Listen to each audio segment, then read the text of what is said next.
Padahal negara Asia Tenggara lainnya ogah dekati militer China, negara tetangga Indonesia ini malah siapkan puluhan kapal untuk militer negeri pandang. Hampir sebagian besar negara Asia Tenggara bermusuhan dengan China. Ini dikarenakan klaim China atas Laut China Selatan. Padahal negara seperti Filipina, Vietnam, Malaysia hingga Brunei sangat bergantung pada perairan termahal di dunia itu. Sehingga mereka bersiaga jika kapal China mendadak memasuki wilayah mereka. Namun ketika negara lain khawatir, justru negara tetangga Indonesia ini melakukan latihan militer bersama. Siapa itu? Kelompok kapal Angkatan Laut milik China dan Singapura dilaporkan telah berkumpul di perairan Laut China Selatan. Tujuannya untuk berpartisipasi dalam latihan bersama. Dilansir dari Global Times, latihan bersama dilakukan pada hari Kamis 25 Februari kemarin di perairan dekat Singapura yang merupakan perairan internasional di ujung selatan Laut China Selatan. Kementerian Pertahanan Singapura mengatakan bahwa tujuan dari latihan tersebut adalah untuk meningkatkan kepercayaan dan mempererat persahabatan di tengah pandemi COVID-19.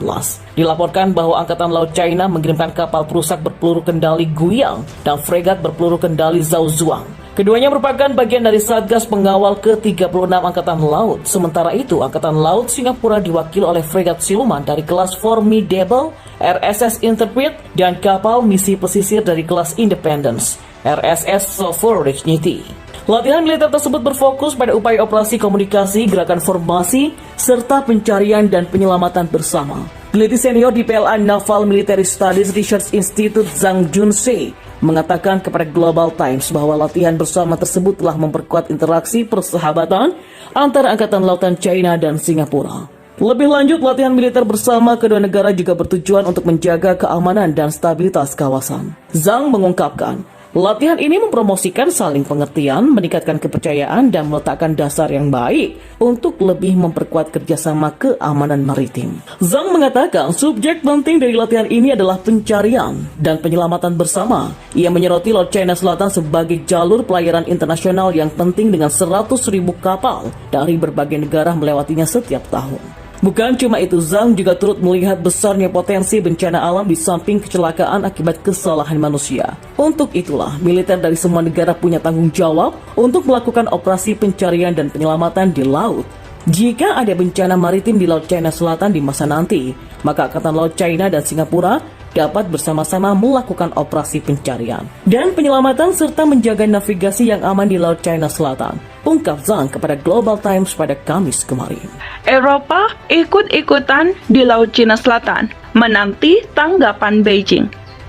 Kekuatan Eropa seperti Prancis, Jerman, dan Inggris telah berusaha untuk memberi isyarat bahwa perselisihan dan pernyataan tegas Beijing di Laut Cina Selatan adalah masalah yang menjadi perhatian internasional. Kapal dari ketiga negara akan melewati jalur air tersebut. Reaksi Cina dapat menentukan masa depan perselisihan. Pada Agustus 2020, ketika pandemi COVID-19 melanda sebagian besar Asia, Bhavan Jaipragas menulis tajuk berita untuk rubrik The Week in Asia di South China Morning Post tentang perkembangan seputar sengketa Laut Cina Selatan yang sebagian besar sedang diurai oleh para pegiat hukum.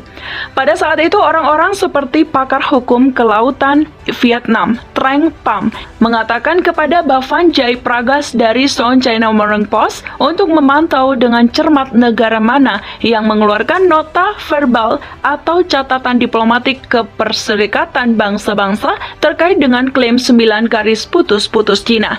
Hingga Desember 2020, daftar negara yang telah mengeluarkan not verbal tersebut adalah Malaysia, Vietnam, Indonesia, Filipina, Amerika Serikat, dan Australia, bersama dengan pengajuan bersama dari Prancis, Inggris, dan Jerman. Nota verbal itu secara langsung menantang klaim menyeluruh Cina dengan menunjukkan temuan putus Abir Trace tahun 2016 yang menolak pernyataan Cina atau menyebutkan poin-poin utama pengadilan tersebut.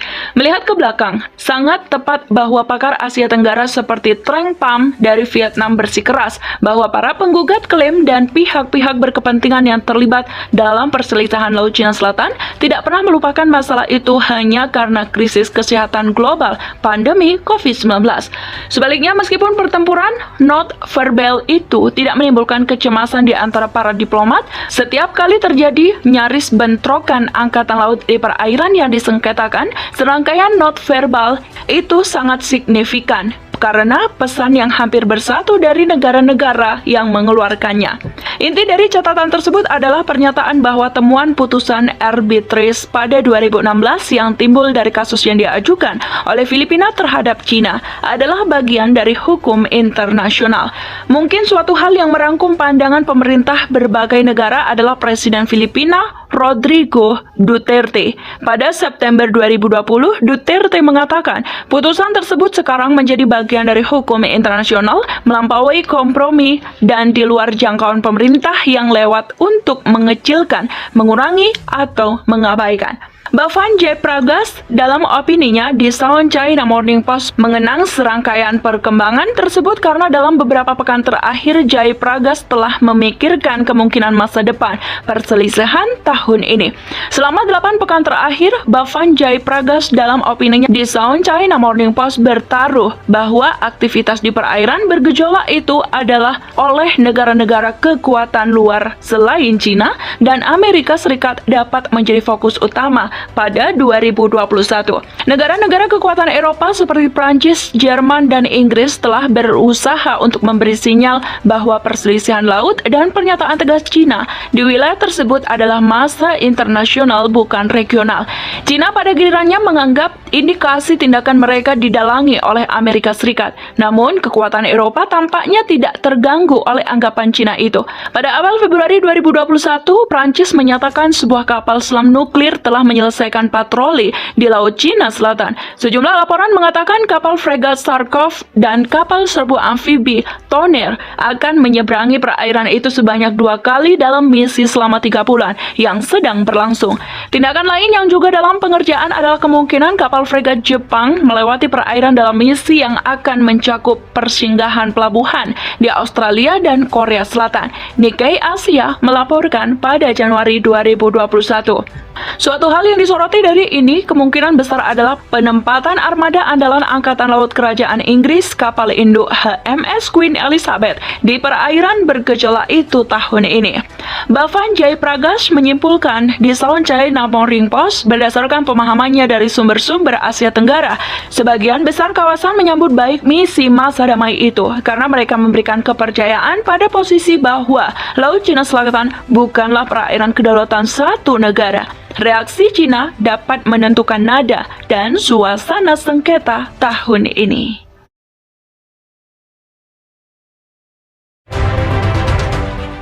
Dikenal jadi musuh bebuyutan, mendadak kapal selam Rusia berlayar dekati perairan Inggris saat kapal-kapal Angkatan Laut Kerajaan masih kepung Laut China Selatan.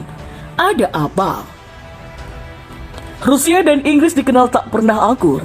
Lalu mendadak kapal selam serang Rusia berlayar lewat selat Inggris di dekat perairan Inggris. Apa yang terjadi? Apakah itu tanda perang atau konflik lainnya? Jangan langsung panik. Itu bukanlah tanda perang ataupun konflik. Dilansir dari express.co.uk pada Sabtu hari ini, Presiden Rusia Vladimir Putin menampilkan kekuatan militernya, di mana kapal selam serang bertenaga diesel kelas Tilo terlihat berlayar di Laut Utara sebelum melewati selat Inggris dalam perjalanannya dari Baltik ke Mediterania. Dilaporkan kapal patroli Royal Navy HMS Mersey ditugaskan untuk membayangi kapal tersebut. Kami semua di Mersey sangat bangga dengan tugas ini, ungkap perwira komandan Letnan Komandan Will Edwards Bannon. Kedatangan kapal serang Rusia itu ternyata memenuhi peran Angkatan Laut Kerajaan Inggris untuk melindungi kepentingan bangsa. Mersey melaporkan pergerakan kapal selam armada Laut Hitam Rusia. Tujuannya agar sekutu NATO dapat terus memantau pergerakan kapal saat mereka melanjutkan perjalanan selanjutnya. Diketahui, Rusia selalu menugaskan kapal patroli Royal Navy HMS Mersey untuk hal penting. Sebelumnya, Mersey juga bertugas ketika kapal selam melakukan perjalanan terbalik pada Oktober tahun lalu. Saat itu dia kembali dari operasi di Mediterania kembali ke Baltik. Sementara kapal patroli Angkatan Laut Kerajaan terlibat dalam berbagai misi, termasuk perlindungan perikanan yang telah menjadi tanggung jawab mereka selama bertahun-tahun. Oleh karenanya, operasi bersama ini dilakukan guna menjaga keamanan maritim di laut sekitar Inggris. Terlepas dari pandemi virus corona atau COVID-19 yang sedang berlangsung, operasi militer Rusia tetap berjalan seperti biasa sejak awal 2020. Pada April lalu, Putin mengirimkan 7 kapal perang canggih lewat selat Inggris. Saat itu dia bertujuan untuk bergantian menjaga militer Inggris yang tengah sibuk menghadapi pandemi virus corona. Seperti negara lain, Rusia telah mengirimkan militernya untuk membantu menghadapi krisis virus corona. Misalnya mengirim spesialis medis dari angkatan bersenjatanya ke Italia untuk membantu memerangi virus di sana.